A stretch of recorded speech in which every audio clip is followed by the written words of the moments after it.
اللہ وبرکاتہ۔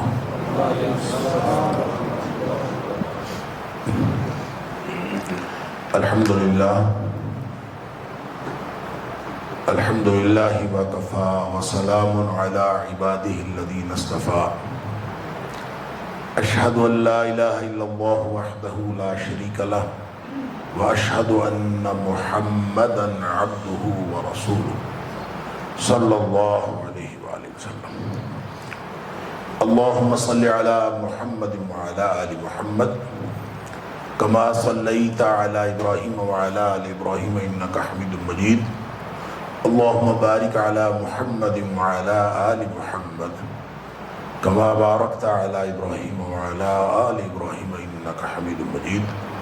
اما بعد فاعوذ باللہ السمیع العلیم من الشیطان الرجیم من ہمزہ ونفخہ ونفثہ۔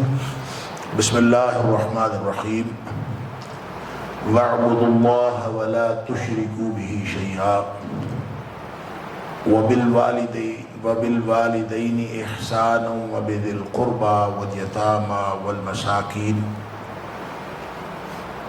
والجار ذي القربى والجار الجنب والصاحب بالجنب وابن السبيل وما ملكت أيمانكم إن الله لا يحب من كان مختالا فخورا۔ اور تم سب اللہ کی بندگی کرو اور والدین کے ساتھ احسان کیا کرو، اور تم سب اللہ کی بندگی کرو اور اس کے ساتھ کسی کو کسی بھی طرح شریک نہ ٹھہراؤ۔ والدین کے ساتھ حسن سلوک کیا کرو اور رشتہ داروں کے ساتھ بھی حسن سلوک کرو، یتیموں کے ساتھ، مسکینوں کے ساتھ، اور جو رشتہ دار ہمسایہ ہے اس کے ساتھ بھی حسن سلوک کرو، اور جو اجنبی ہمسایہ ہے اس کے ساتھ بھی حسن سلوک کرو۔ اور اسی طرح جو پہلو کا ساتھی یا رفیق سفر یا رفیق زندگی ہے اس کے ساتھ بھی حسن سلوک کرو، مسافروں کے ساتھ بھی حسن سلوک کرو، اور جو آپ کے ماتحت ہیں اپنے ماتحتوں کے ساتھ بھی حسن سلوک کرو۔ بے شک اللہ تعالیٰ شیخی بگارنے والے اور اکڑنے والے بندے کو پسند نہیں کرتا۔ صدق اللہ العظیم۔ اللہ کریم نے ہم سب کو امتحان کے لیے پیدا کیا ہے، اور یہ امتحان بڑا سخت، بڑا کڑا اور بہت ہی ہماگیر امتحان ہے۔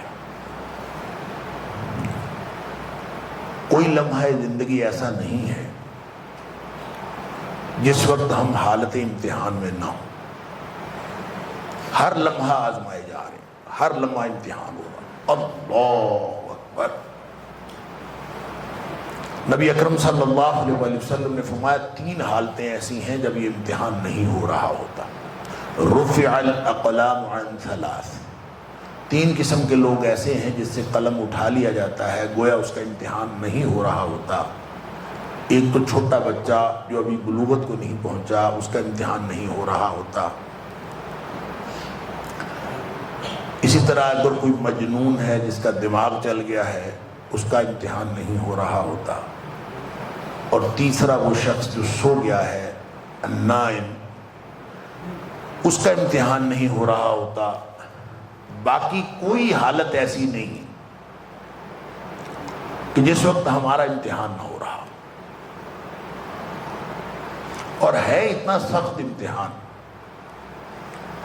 کہ نبی اکرم صلی اللہ علیہ وسلم نے فرمایا کہ بعض اوقات انسان کوئی ایسا کلمہ زبان سے ادا کرتا ہے جو اللہ کی ناراضگی کا کلمہ ہوتا ہے، اور آدمی کو پرواہ بھی نہیں ہوتی کہ میں نے کیا کہا ہے، بس کہہ دیا۔ لکھنے والا تو تیار بیٹھا ہے، اللہ اکبر، ما یلفظ من قول الا لدیہ رقیب عتید۔ ایک بات جو زبان سے نکلتی ہے لکھنے والا تو فوراً لکھ لیتا ہے، آپ کو پرواہ ہو جائے نا۔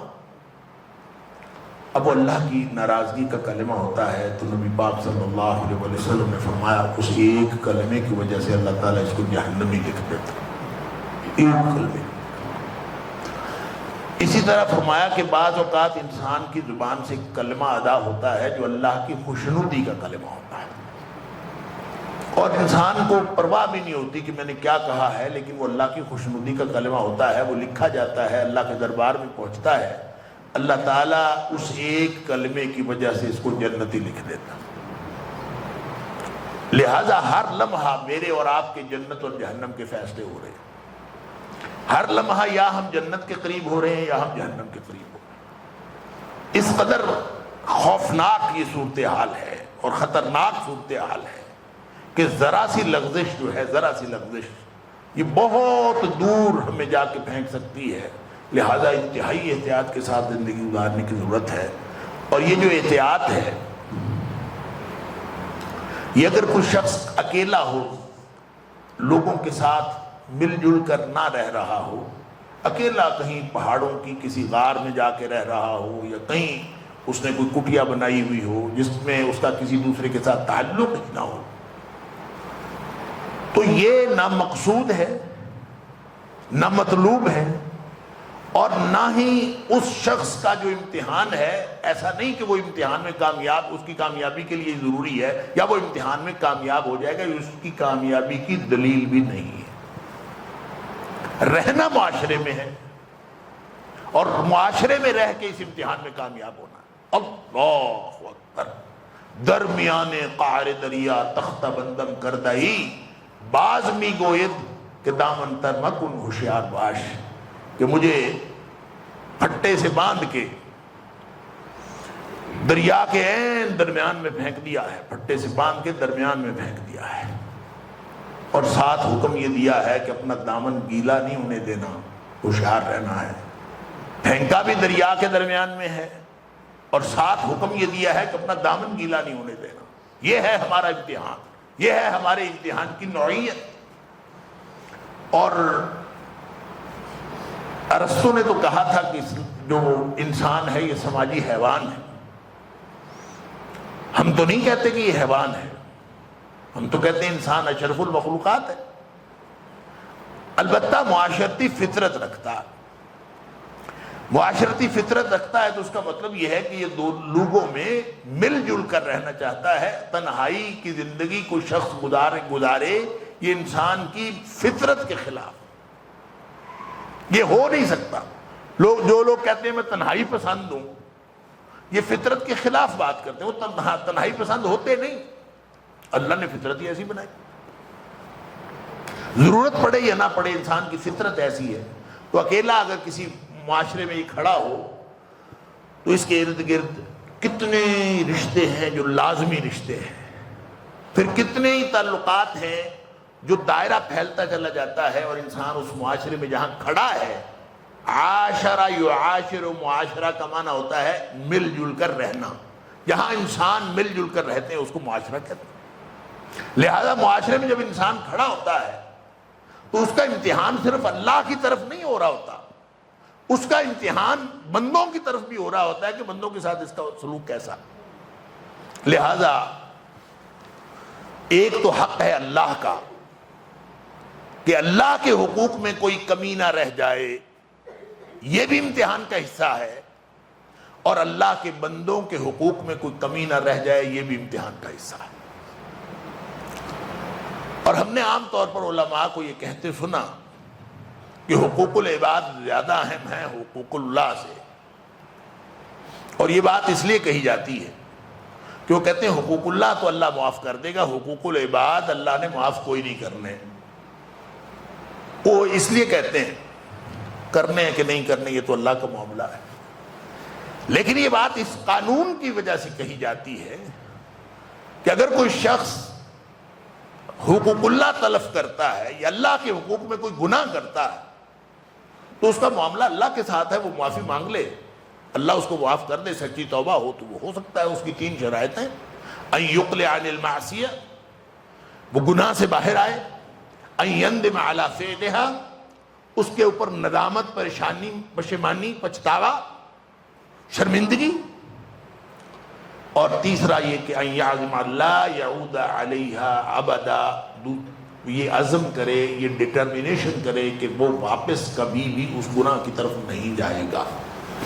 یہ 3 باتیں اگر اس نے کر لی تو اللہ کا حق جو اس نے، کوئی بھی اللہ کا حق ہے اس نے مارا ہے، وہ معاف ہو جائے گا۔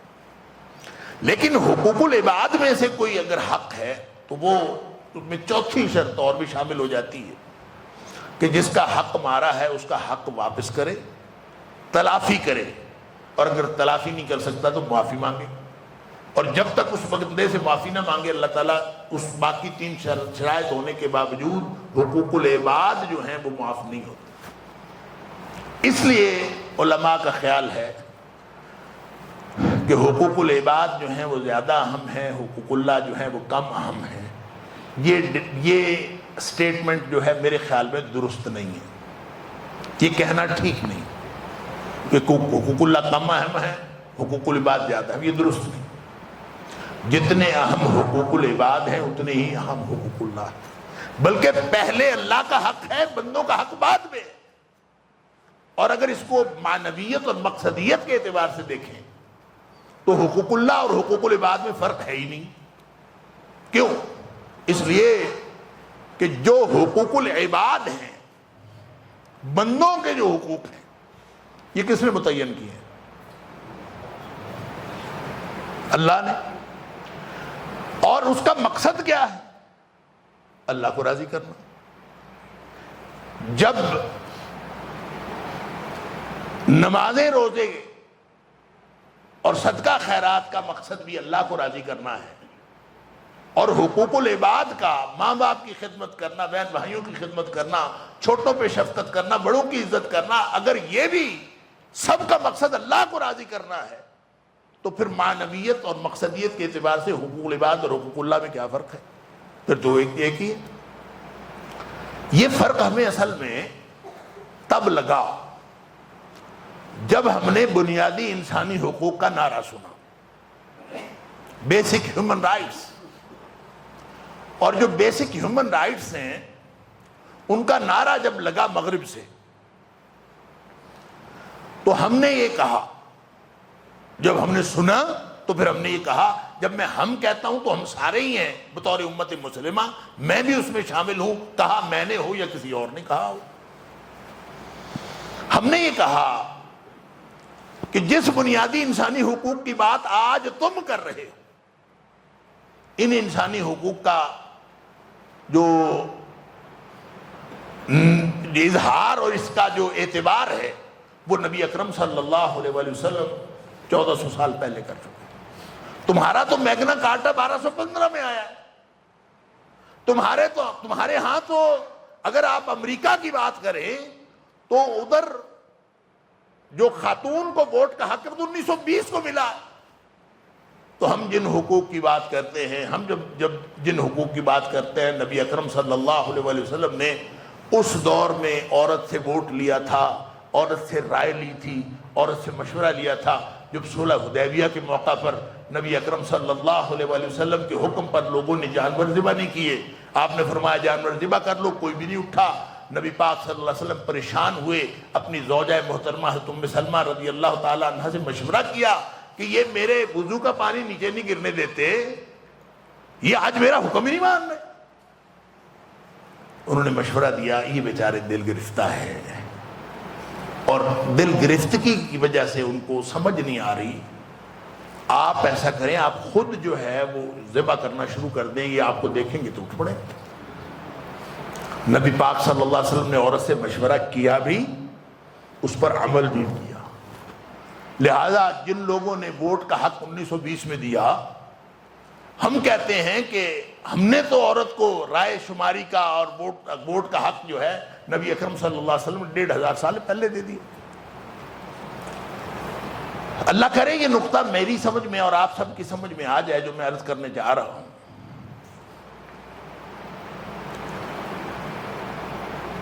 گویا ہم نے یہ سمجھا اور ہم نے یہ اظہار کیا کہ اسلام بنیادی انسانی حقوق بتانے میں پہلے ہے، اسلام نے پہل کی ہے، تمہارے ذہن میں خیال بعد میں آیا ہے۔ لہذا وہ اپنی رٹ لگائے ہوئے ہیں بنیادی انسانی حقوق کی، اور ہم اپنا دعویٰ کیے ہوئے ہیں کہ یہ بنیادی انسانی حقوق کا تو ہم نے پہلے بات کی ہے، اولیت اسلام کو حاصل ہے۔ تو میں یہ عرض کرنا چاہتا ہوں کہ ہمیں یہ سمجھنا چاہیے کہ جن حقوق کی بات اسلام کرتا ہے وہ بنیادی انسانی حقوق نہیں ہے. جن حقوق کی بات اسلام کرتا ہے وہ بنیادی انسانی حقوق نہیں ہے. بیسک ہیومن رائٹس کا کانسیپٹ اور ہے. اسلام تصور دیتا ہے حقوق العباد کا. کیا فرق ہے اس میں؟ ہیومن لفظ تو بہت پرانا موجود تھا لیکن یہ لفظ استعمال نہیں ہوتا تھا. بائبل میں بھی مین کائنڈ استعمال ہوا ہے. ہیومن کائنڈ کا استعمال کیوں شروع ہوا؟ کہتے ہیں سقراط نے سب سے پہلے کہا تھا کہ یہ جو ہیومن ہے انسان، تو اس سے پہلے سقراط سے پہلے کیونکہ تھیلیز سے لے کر انیکساگوراس تک سارے فلسفی جو ہیں وہ حقیقت کو تلاش کرتے رہے. ادھر تلاش کیا ادھر تلاش کیا. کسی نے کہا پانی ہے، کسی نے کہا مٹی ہے، کسی نے کہا ہوا ہے، کسی نے کہا آگ ہے، اور سب تلاش کرتے رہے. سقراط اس نتیجے پہ پہنچا کہ حقیقت ادھر ادھر تلاش کرنے کی بجائے انسان کو موضوع بنانا چاہیے اور انسان کو ہی مرکز بنانا چاہیے. لہذا پہلا تصور ہیومن کو فوکس کرنے کا وہ سقراط نے دیا تھا. اس کے بعد جدید فلسفے میں دیکھتے ہیں تو ڈیکارٹ ایک ایسا فلسفی ہے جس نے یوں سمجھ لیجئے جدید جو ہیومنزم ہے اس کی ابتدا کی ہے اور اس کی بنیاد رکھی. اس نے کہا میں سوچ سکتا ہوں، میرے پاس سوچنے کی طاقت ہے. میں چونکہ سوچ سکتا ہوں اس کا مطلب ہے میں ہوں. میرا سوچ رکھنے کی صلاحیت رکھنا یہ اس بات کی دلیل ہے کہ میں ہوں. جب میں ہوں تو اس کا مطلب ہے میں جو چاہوں میں کر سکتا ہوں. وہ کہتا ہے ہر چیز پر شک کیا جا سکتا ہے، ہر چیز پر شک کیا جا سکتا ہے سوائے ایک چیز کے. جو شک کرنے والا ذہن ہے نا وہ یقینی ہے، اس کا وجود یقینی ہے. بات سمجھیے، جو شک کرنے والا ذہن ہے باقی ساری کائنات پہ شک کیا جا سکتا ہے لیکن جو شک کرنے والا ذہن ہے وہ تو یقینی ہے، اس کا وجود تو یقینی. لہذا اس نے کہا ہیومن اصل چیز ہے. ہیومن وہ چیز ہے جس کے اوپر کسی خدا کا، کسی برتر ہستی کا کوئی پریشر نہیں ہے، کسی کا اقتدار نہیں ہے. ہیومن خود برسر اقتدار ہے، ہیومن خود با اختیار ہے. ہیومن جو چاہے وہ کر سکتا ہے، ہیومن جو چاہ سکتا ہے وہ کر بھی سکتا ہے. سارا کا سارا جو اختیار ہے وہ ہیومن کے پاس ہے. لہذا ہیومن کو جو کچھ کرنا چاہے یہ کر سکتا ہے. یہ اس کا بنیادی حق ہے. کیوں حق ہے؟ کہ کیونکہ یہ ہیومن ہے، اس لیے یہ تصور آیا کہ یہ بیسک ہیومن رائٹس ہیں. وہ ہیں کون کون سے؟ آزادی پہلا حق ہے، مساوات دوسرا حق ہے، اسی طرح ترقی اس کا حق ہے، رواداری اس کا حق ہے. یہ چار بڑے حق ہیں. اس کی آگے تفصیلات ہیں، میں اس کی طرف جانا نہیں چاہتا. میں صرف جو بات عرض کرنا چاہتا ہوں بیسک ہیومن رائٹس کا تصور یہ ہے، جبکہ حقوق العباد کا تصور یہ نہیں. بائبل میں بھی مین کائنڈ ہے، اس کو چینج کیا گیا. یہ تو بالکل لیٹ 80s کی بات ہے، 1980s کی بات ہے کہ جب جینڈر ایکویلٹی کے لیے صرف اور صرف جو یوں کہہ لیجئے کہ جو جنسی کیا کہیں مساوات کے لیے، صنفی مساوات کے لیے اس کو ہیومن کا لفظ انہوں نے کہا جی پہلے مین کائنڈ ہوتا تھا. مین اور ویمن کیونکہ دو الگ الگ چیزیں ہیں لہذا مین کائنڈ کو ختم کر کے وہاں ہیومن کائنڈ لگا دیا جائے تاکہ جینڈر ایکویلٹی کا تصور پیدا ہو، تاثر پیدا ہو اور سارے مرد اور عورت برابر ہیں. ہم کیوں مین کائنڈ کہیں؟ حالانکہ یہ بات نہیں تھی. بات پتہ کیا تھی؟ مین کائنڈ کا تصور جو تھا وہ بائبل کا تھا. بائبل کا تصور جڑا تھا ڈیوائن ٹریڈیشن کے ساتھ اور وہ تھا حقوق العباد کا. مین کا تصور گاڈ کے ساتھ جڑا تھا اور گاڈ ایک ڈیوائن ٹریڈیشن، ایک الہامی روایت کے ساتھ جڑے ہوئے انسان کو وہ حق دیتا تھا یا نہیں دیتا تھا. اب انہوں نے اس کو اس کے ساتھ توڑ کے ایک ہیومن کا تصور دیا جس کی بنیاد مساوات ہے. سارے ہیومن برابر ہیں لہذا وہ برابری کی سطح پر سب کا حق ہے. کون کون برابر ہیں؟ صرف مرد اور عورت نہیں برابر، والدین اور اولاد برابر ہیں، والدین اور اولاد برابر ہیں، بڑے اور چھوٹے برابر ہیں، اپنا اور پرایا برابر ہیں، سارے امتی برابر ہیں، تابعی اور عام امتی برابر ہے، صحابی اور عام امتی برابر ہے، حتیٰ کہ نبی اور امتی بھی برابر ہے۔ اگر آپ اس مساوات کے تصور کو مان لیں جس بنیاد پر بنیادی انسانی حقوق ہیں مان لیں، تو کسی بڑے اور چھوٹے کے حتیٰ کہ نبی اور امتی کی بھی کوئی گنجائش باقی نہیں رہتی۔ وہ تصور مساوات، خود ہیومن ہونا اور اس کی آزادی ہونا کہ وہ آزاد ہے، اس کے اوپر کوئی پریشر نہیں، وہ آزادی اصل میں توحید پر چوٹ تھی، اور مساوات جو ہے وہ تصور نبوت پر چوٹ تھی، اعلی حاضر القیاس رواداری جو ہے وہ تصور دین پر چوٹ تھی، ترقی جو ہے وہ روحانیت کے اوپر چوٹ تھی۔ نتیجہ یہ نکلا سارا کا سارا مغرب صرف مادیت کے اوپر فوکس کر کے بیٹھ گیا، وہ جو روحانیت کا عنصر تھا وہ سارا کا سارا ختم ہو گیا۔ بنیادی انسانی حقوق کا تصور تو رہا، لیکن ایک سپرٹ ہوتا ہے، سول ہوتی ہے، ایک باڈی ہوتی ہے، ایک جسم ہوتا ہے، ایک روح ہوتی ہے، روح ختم ہو گئی، صرف اور صرف باڈی رہ گئی۔ لہذا 1789 کے انقلاب سے لے کر آج تک جتنی مغرب نے ترقی کی ہے وہ ساری کی ساری جسم کو فائدہ پہنچانے کے لیے کی، روح کا تصور ہی ختم ہو۔ اور یہی وہ نقطہ ہے جس کو اقبال نے کہا تھا کہ دیار مغرب کے رہنے والوں، خدا کی بستی دکان نہیں ہے، کھرا جسے تم سمجھ رہے ہو وہ ذرے کم عیار ہوگا، تمہاری تہذیب اپنے خنجر سے آپ ہی خودکشی کرے گی، شاخ نازک پہ جو آشیانہ بنے گا ناپائیدار ہوگا۔ وہ شاخ نازک کون سی ہے؟ وہ شاخ نازک یہ ہے کہ آپ ذرا مادی لذتوں میں پڑ جائیں، مساوات کی صورت میں پڑھیں یا کسی بھی صورت میں پھر عرض کرتا ہوں جو اسلام کے حقوق العباد ہیں ان کی بنیاد کیا ہے؟ آپ اگر مادی لذتوں کی طرف چل پڑیں، کسی بھی اصول سے چل پڑیں، تو مادی لذتیں جو ہیں ان کا اللہ کریم نے انسان کو روح اور مادہ بنایا ہی ایسا ہے کہ مادی لذتوں کی انتہا بیزاری ہے۔ آپ کوئی مادی لذت لے لیں، اس کی انتہا بیزاری ہے۔ ہو نہیں سکتا کہ آپ مادی لذت کے پیچھے چلیں اور اس کا اینڈ بیزاری نہ ہو۔ کسی کو لے بھوک لگی ہوئی شدید، اس وقت انسان سمجھتا ہے میں شاید ساری کائنات کھا جاؤں گا، ایک روٹی، دو روٹیاں، ایک پلیٹ چاول، کھانے کے بعد وہی کھانا سامنے پڑا ہوتا ہے، آدمی کا دیکھنے کو دل نہیں کرتا، کہتا ہے لے جاؤ یار، لے جاؤ یہاں سے لے۔ اعلی حاضر القیاس، ساری کی ساری مادی لذتیں ایسی۔ اللہ اکبر، شاخ نازک پہ جو آشیانہ بنے گا نہ پائے، لذت ختم۔ اگر انسان دنیا کی الٹیمیٹ لذت حاصل کر لے، مادی لذتوں میں سے الٹیمیٹ لذت حاصل کر لے، واٹ نیکسٹ؟ اس کے بعد کیا ہے؟ وہ نا ایک پنجابی کا کوئی کلپ، ویڈیو کلپ تھا، چھوٹا سا وائرل ہوا تھا کچھ سال 2 سال پہلے، ہو سکتا ہے آپ نے دیکھا ہو، تھا تو ایسے مزاحیہ لیکن اس کے اندر بڑی وزڈم تھی۔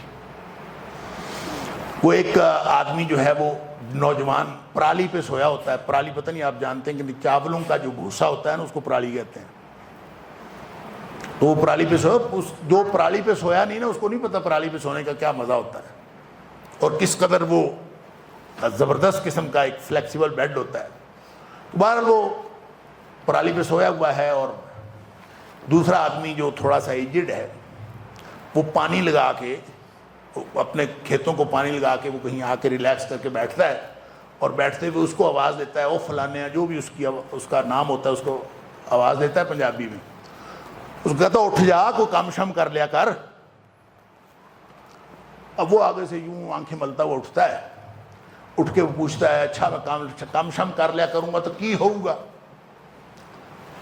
وہ کہتا ہے پھر تو کام شم کریں گے، وہ 4 پیسے تے کو آ جان گے۔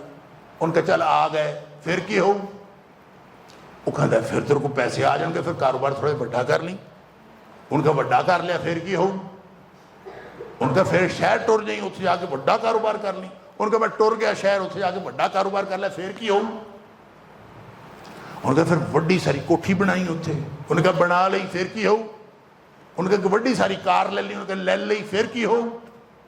ان کا پھر اچے کار تیری شادی ہوگی اتنے شادی کر لی. ان کا کر لی پھر کی ہو. کہندا پھر آرام نال سومی. ان کا مرے میں آرام نال ہی ستا.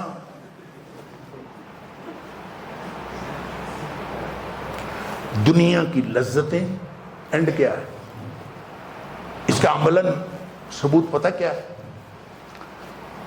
دنیا میں جن ممالک کو ہم ایڈمائر کرتے ہیں نا ان ممالک میں خودکشی قانونی طور پر جائز ہے.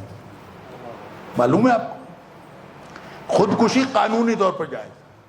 ڈیتھ پارلر بنے ہوئے ہیں سوئٹزرلینڈ, جاپان, یعنی جن ملکوں کو ہم سمجھتے ہیں کہ ہم اگر اس ملک میں چلے جائیں تو کیا بات ہے, ان ملکوں میں اینڈ کیا ہے؟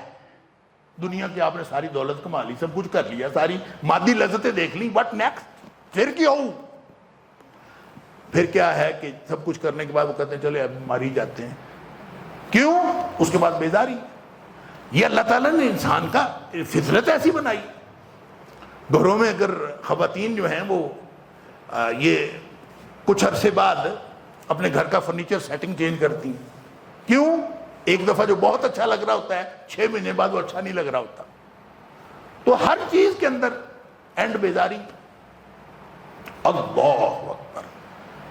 تو نتیجہ یہ نکلا کہ وہ جو بنیادی انسانی حقوق تھے جن کا میں نے ذکر کیا, جس میں کوئی خدا کا تصور نہیں ہے, جس میں انسان خود با اختیار ہے, جو مرضی کرے, تو یہ جس شاخ نازک پہ جا بیٹھتا ہے نا وہ اپنے خنجر سے آپ ہی خودکشی کرنے والی شاخ نازک ہے. اس کی بنیاد مساوات ہے. وہ کہتا ہے کوئی کسی کو کچھ نہ کہے, چاہے بچہ ہے باپ اس کو کچھ نہ کہے, بچی ہے جو مرضی کرے, ہر ایک اپنا حق ہے. اسلام نے جو حقوق دیے ہیں وہ حقوق العباد ہیں, وہ بنیادی انسانی حقوق نہیں ہیں. بنیادی انسانی حقوق کی بنیاد مساوات ہے اور حقوق العباد کی بنیاد عدل ہے. یہ عدل کی بنیاد پر حقوق طے ہوئے ہیں. وہ انسانوں نے طے کیے ہیں, یہ اللہ نے طے کیے, اپنے نبی پاک صلی اللہ علیہ وسلم کو بتائے ہیں. اور حقوق العباد کی جو سب سے جامع آیت ہے جس میں حقوق العباد جمع کیے گئے ہیں وہ یہ آیت ہے جو شروع میں نے آپ کے سامنے تلاوت کی ہے, سورہ نساء کی آیت نمبر 36. اور اس میں اللہ تعالیٰ نے سب کے حقوق کی بات کی, سب کا حقوق کا خیال کر رکھا. لیکن ابتدا کہاں سے کی؟ ابتدا وَاعْبُدُوا اللَّهَ وَلَا تُشْرِكُوا بِهِ شَيْئًا. دنیا کا کوئی حق ہی نہیں ہوتا جب تک اس میں توحید کا تصور نہ ہو. توحید کا تصور ہوگا تو حقوق کا تعین ہوگا. وہ جو الہامی روایت جس سے مغرب نے توڑنا چاہا, ایون بائبل کے اندر جو خیالات تھے ان کو توڑنا چاہا, یہاں اللہ کریم نے اس کو انشور کیا ہے کہ وَاعْبُدُوا اللَّهَ وَلَا تُشْرِكُوا بِهِ شَيْئًا وَبِالْوَالِدَيْنِ إِحْسَانًا وَبِذِي الْقُرْبَى وَالْيَتَامَى وَالْمَسَاكِينِ. یہ کام چلتا ہی تب ہے جب پہلے معبود کا تصور ہوگا تو پھر اس کا عبد ہوگا.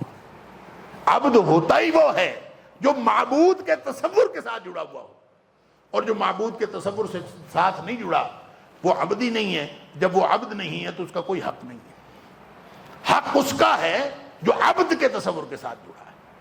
اب جو عبد کے تصور کے ساتھ جڑا ہے اس کا پھر قرآن حق کا تعین کرتا ہے. ایک دائرہ ہے, اس دائرے میں سب کے حقوق کا تعین ہوتا ہے, وہ عدل کی بنیاد پر. عدل کیا ہے؟ عدل کا مطلب ہوتا ہے وضع شیء فی موضعہ, جس کا جتنا حق بنتا ہے اس کا حق اتنا دے دیا جائے. وہ بعض اوقات کسی کا حق 100% بنتا ہے, کسی کا کوئی بھی نہیں بنتا.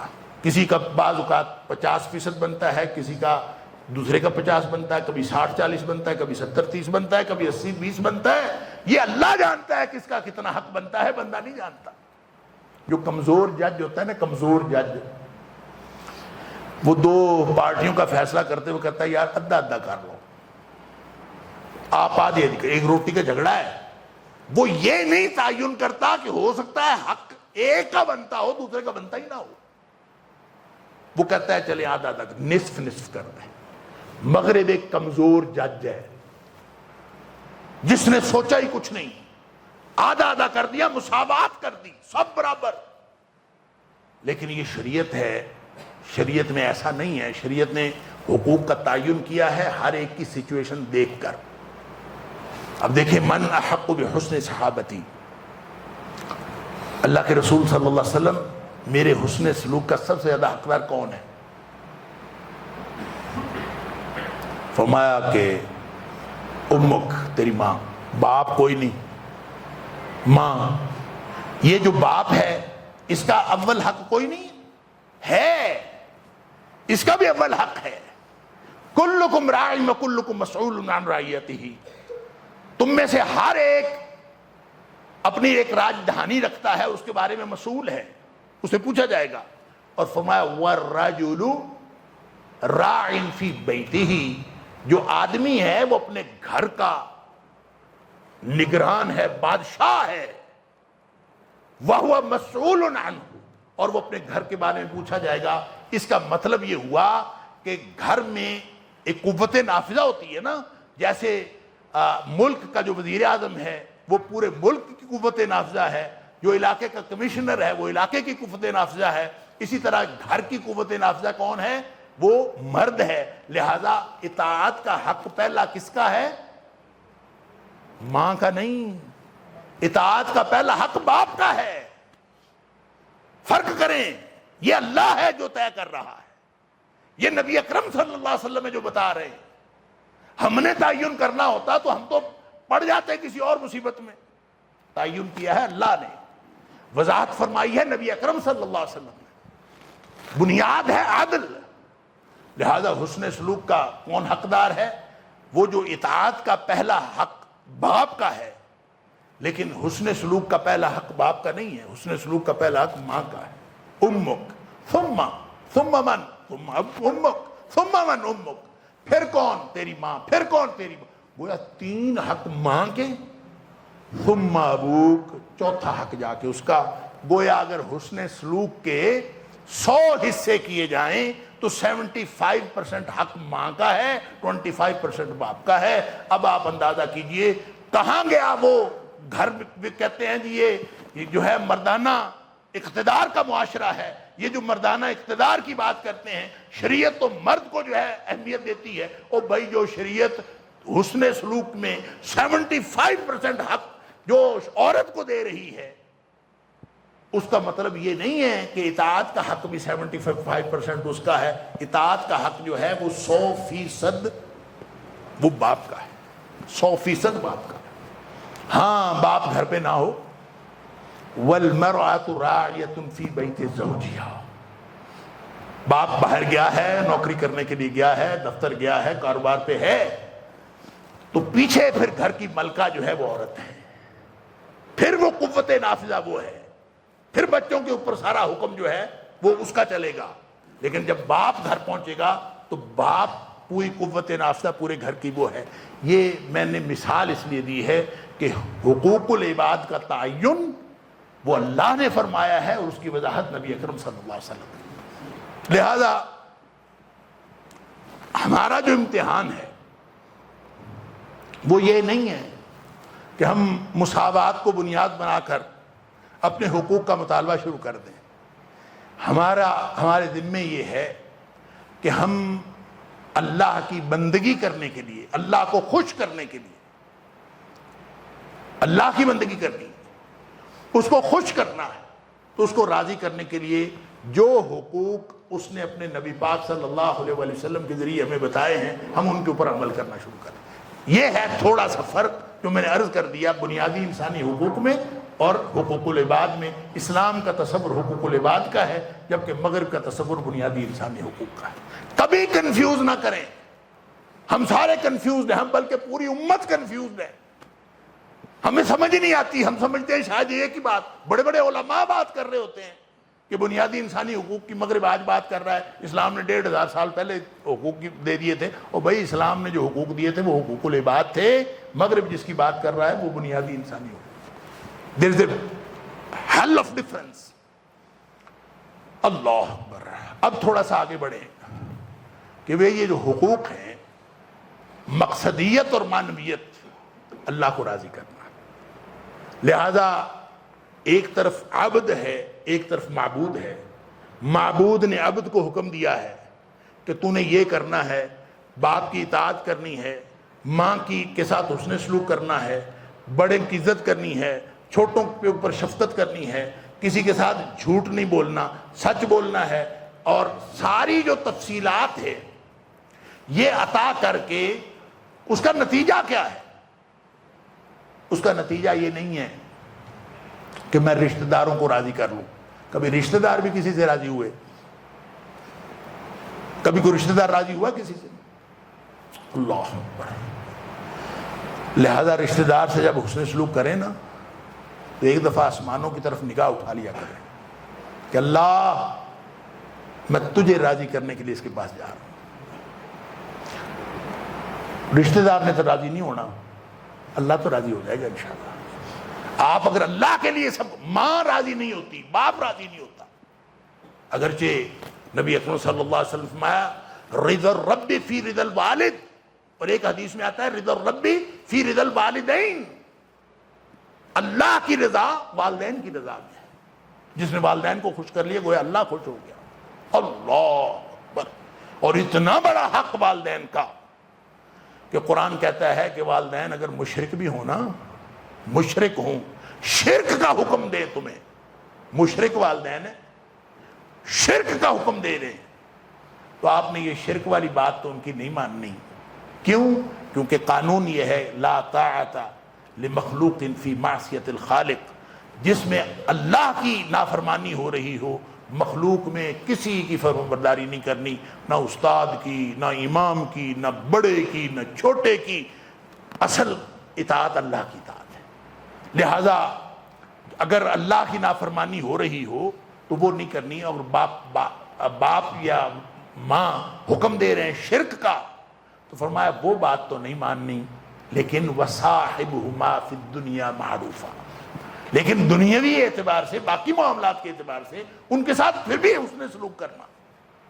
یہ ہے وہ شریعت جو ہمیں حقوق العباد کا پابند کرتی ہے. اور یہ پابند اس لیے نہیں کرتی کہ یہ جو میرے ارد گرد لوگ ہیں ان کے کوئی خاص پریروگیٹو ہے، کوئی خاص ان کا استحقاق ہے. یہ پابند اس لیے کرتی ہے کہ ان سب کے ساتھ حسن سلوک کرنے میں اللہ کی رضا پوشیدہ ہے. میں اللہ کو راضی کر سکتا ہوں ان کو راضی کر.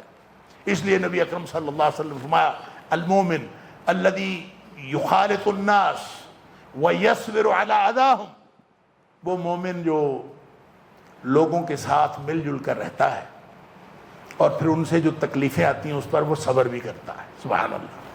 خیر من المومن الذی لا یخالط الناس ولا یصبر علی اذاہم، وہ اس مومن سے کہیں بہتر ہے جو الگ تھلگ ہو کے رہ رہا ہو، نہ وہ لوگوں میں گھل مل کے رہتا ہے اور نہ وہ ان کے ساتھ ان کی تکلیفوں پہ صبر کرتا ہے. وہ اس مومن سے وہ مومن زیادہ بہتر ہے. اسی لیے نبی پاک صلی اللہ علیہ وسلم فرمایا صل من قطعک، جو صلہ رحمی ہے وہ یہ نہیں ہے لیس الواصل بالمکافی، جو کسی نے آپ کے ساتھ اچھا سلوک کیا آپ بھی اس کے ساتھ اچھا سلوک کریں، یہ صلہ رحمی نہیں ہے.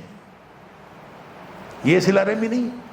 کسی نے اچھا سلوک کیا آپ نے اس کے ساتھ اچھا سلوک کیا، یہ تو جانور بھی کرتے ہیں. کسی کتے کو روٹی ڈال کے دیکھ لیں، وہ اگلے دن کتا آپ کا دروازہ نہیں چھوڑے گا. کیوں؟ آپ نے اس کے ساتھ اچھا سلوک کیا، وہ بھی آپ کے ساتھ اچھا، وہ مانوس ہو گیا. لہٰذا اگر آپ کے ساتھ کوئی اچھا سلوک کرے آپ بھی اس کے ساتھ اچھا سلوک کریں. یہ انسان اشرف المخلوقات کا وتیرہ نہیں ہے. اشرف المخلوقات کا وتیرہ یہ ہے کہ آپ کے ساتھ رشتہ دار اچھا سلوک کرے چاہے نہ کرے، آپ نے اس کے ساتھ صل من قطع، جو ٹوٹے آپ اس کے ساتھ جڑے.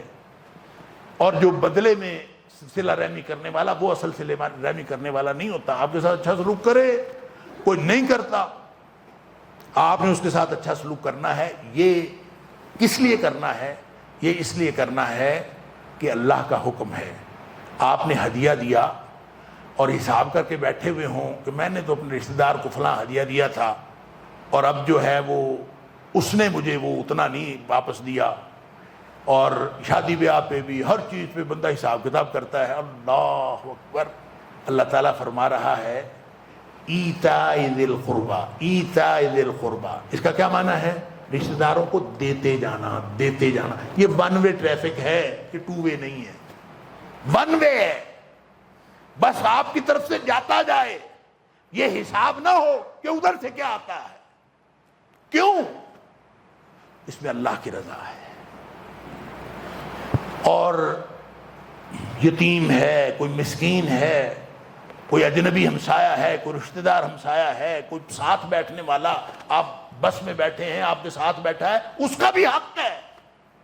اور یہ حقوق متعین کس نے کیے ہیں؟ اس نے۔ آپ کے ساتھ انتہائی ناگوار آدمی بیٹھ سکتا ہے، انتہائی ناگوار آدمی بیٹھا ہوا ہو۔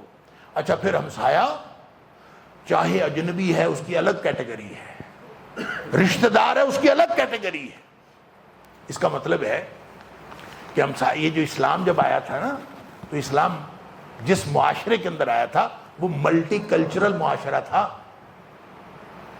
ہم لوگ پاکستان میں بیٹھ کے سمجھتے ہیں کہ شاید جو جس طرح کہ ہمارا ماحول ہے کہ ہر محلے کے اندر جو ہے وہ سارے مسلمان ہی ہوتے ہیں، تو اس طرح کا ماحول ہوتا ہوگا۔ مدینے کا معاشرہ ایسا نہیں تھا۔ مدینے کے معاشرے میں وہاں مشرک بھی رہتے تھے، وہاں یہودی بھی رہتے تھے، وہاں مسلمان بھی رہتے تھے، ان سب کے اندر رہنا سکھایا تھا اسلام نے۔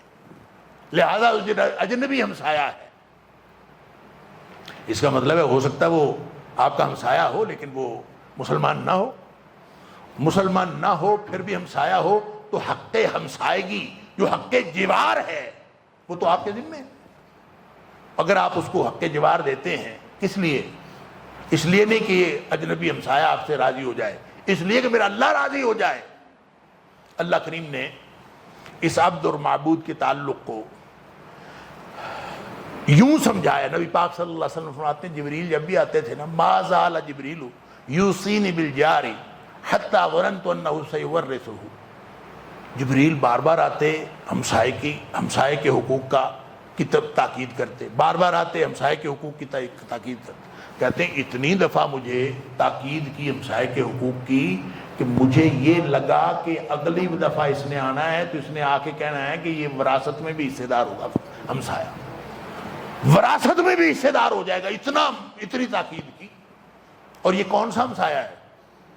غیر مسلم ہمسایہ ہے، حق جوار اس کا بھی ہے۔ اگر وہ مسلمان ہے تو اس کے دو حق ہو گئے، ایک حق جوار، ایک حق اسلام۔ اور اگر کوئی رشتہ دار ہے تو اس کے تین حق ہو گئے، ایک حق جوار، ایک حق اسلام اور ایک حق قرب، حق رشتہ داری۔ تو تین حق گویا تین اجر ملیں گے۔ اگر کوئی رشتہ دار ہمسایہ ہے، مسلمان بھی ہے، تو آپ کو 3 اجر ملیں گے۔ اگر وہ صرف مسلمان ہے تو آپ کو 2 اجر ملیں گے، اور اگر وہ مسلمان بھی نہیں ہے پھر بھی آپ کو اجر ملے گا۔ کیا اجر ملے گا؟ اللہ راضی ہوگا۔ اور اللہ کے ساتھ جو تعلق ہے نا، وہ صرف اور صرف عبد اور معبود کا ہے، اس کے علاوہ کوئی تعلق ہے ہی نہیں۔ نبی اکرم صلی اللہ علیہ وسلم نے فرمایا، معاذ بن جبل رضی اللہ تعالیٰ عنہ، نبی کریم صلی اللہ علیہ وسلم کے پیچھے سواری کا موقع ملا، بخاری شریف کی حدیث ہے، نبی کریم صلی اللہ علیہ وسلم نے فرمایا کہ زیادہ ٹائم ہو گیا، چلے میں اس کو کنکلوڈ کرتا ہوں۔ نبی کریم صلی اللہ علیہ وسلم پوچھا، یا معاذ اتدری ما حق اللہ علی العباد وما حق العباد علی اللہ، کہ معاذ تمہیں پتہ ہے کہ اللہ کا بندوں پر کیا حق ہے اور بندوں کا اللہ پر کیا حق ہے؟ اللہ، تعلق ہے عبد اور معبود کا۔ معاذ نے عرض کیا، اللہ و رسولہ عالم، اللہ کچھ معلوم ہو یا اس کے رسول کو معلوم ہو صلی اللہ علیہ وسلم، مجھے تو معلوم۔ فرمایا حق اللہ علی العباد، اللہ کا حق بندوں پر یہ ہے، ان یعبدوہ ولا یشرکوا بہ شیئا، خالص اس کی بندگی کریں، اس کے ساتھ شرک نہ کریں، کسی کو شریک نہ ٹھہرائیں ذرہ پر۔ یہ اللہ کا حق ہے۔ اور وہ کیوں حق ہے؟ اس لیے کہ وہ خالق ہے۔ اللہ فرماتا ہے، یا ایھا الناس اعبدوا ربکم، اے کائنات کے لوگوں اپنے رب کی بندگی کرو۔ یہاں فرمایا رب. رب بھلا کون ہوتا ہے؟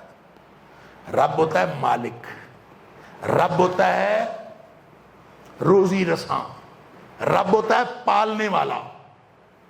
تو جو مالک بھی ہوتا ہے، پالنے والا بھی ہوتا ہے، مالک ہی تو پالنے والا ہوتا ہے، مالک ہی روزی کا ذمہ دار ہوتا ہے. اللہ. اور انسان سب سے زیادہ اس کو پہچانتا ہے جہاں سے اس کو روزی ملتی ہے. لہذا فرمایا یا ایھا الناس اعبدوا ربکم، اے کائنات کے لوگوں اپنے رب کی بندگی کرو. کیوں؟ دلیل کیا ہے؟ دلیل یہ ہے کہ الذی خلقکم والذین من قبلکم، جو خالق ہوتا ہے نا اس کا حق ہوتا ہے، اور مخلوق کا فرض ہوتا ہے کہ وہ خالق کی بندگی کرے. اور تمہارا وہ خالق ہے، تم سے پہلے لوگوں کا بھی خالق ہے، لعلکم تتقون. اچھا، یہ جو مالک اور ملکیت کی جو تعلق ہے نا، اس کو اللہ تعالیٰ نے سورہ یاسین میں بڑا خوبصورت سمجھایا. سبحان اللہ. اولم یروا انا خلقنا لهم مما عملت ایدینا انعاما فهم لها مالکون. ذرا سمجھ لو، اللہ نے مسئلہ سمجھایا مالک اور ملکیت کا تعلق کیا ہوتا ہے. فرمایا یہ لوگ دیکھتے نہیں کہ یہ جو چوپائے ہیں یہ ہم نے خود اپنے ہاتھوں سے بنا کے ان کو دے دیے ہیں، ان کو دے دیے ہیں، اور ان سے کہا کیا تعلق بنایا ہے، وَذَلَّلْنَاهَا لَهُمْ وَذَلَّلْنَاهَا لَهُمْ فَمِنْهَا رَكُوبُهُمْ وَمِنْهَا يَأْكُلُونَ.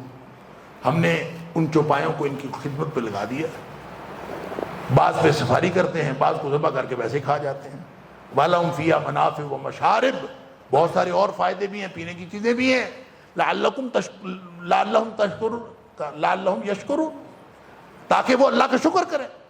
اچھا، گویا روزی مالک کی ذمہ داری ہوتی ہے، روزی کی فکر کرنا ملکیت کی ذمہ داری نہیں ہوتی. ملکیت کی ذمہ داری یہ ہوتی ہے کہ وہ خالق کی بندگی کرے، بس، اس کے علاوہ اور کچھ نہیں ہے.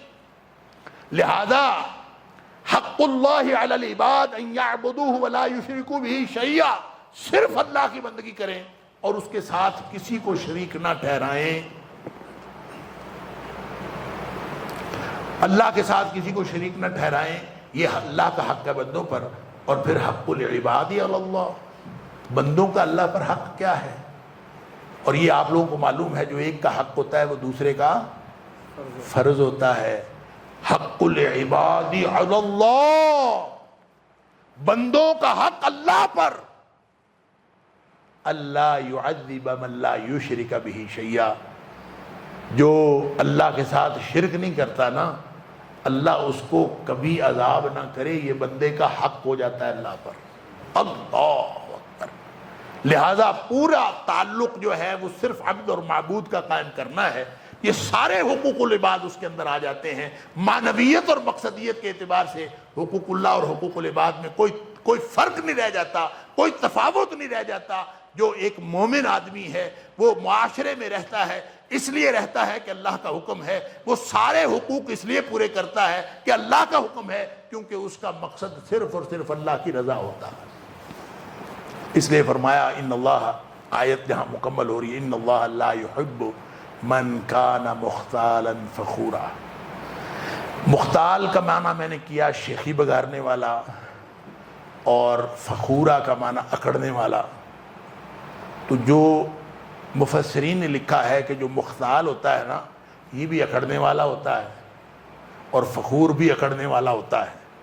فرق صرف یہ ہے کہ لوگوں کو دینے سے پہلے جو اکڑتا ہے وہ مختال ہوتا ہے، اور جو دینے کے بعد اکڑتا ہے وہ فخور ہوتا ہے. ہوتی اکڑی ہے معبود کے ساتھ عبد کے رشتے کے تحت جڑا ہوا ہے، تو اس کو یہ سارے جو عباد ہیں یہ اللہ کے عباد نظر آتے ہیں. اور جب اللہ کے عباد نظر آتے ہیں تو ان میں ان کو اللہ کی رضا نظر آتی ہے. لہذا وہ ماں باپ کی خدمت سے لے کر عام انسانوں کی خدمات تک اور ہر ایک کی خدمت تک وہ جو کچھ کرتا ہے وہ صرف اپنے اللہ کو راضی کرنے کے لیے کرتا ہے، اس کا کوئی اور مقصد نہیں ہوتا. دل سے اکڑ، دل سے تفاخر اور دل سے شیخی نکلتی اس وقت ہے جب انسان کو یہ عبد اور معبود کا تعلق سمجھ میں آ جائے. اللہ تعالیٰ مجھے اور آپ کو، ہم سب کو اپنا خالص بندہ، اپنا خالص غلام بنا لے. وآخر دعوانا الحمدللہ رب العالمین.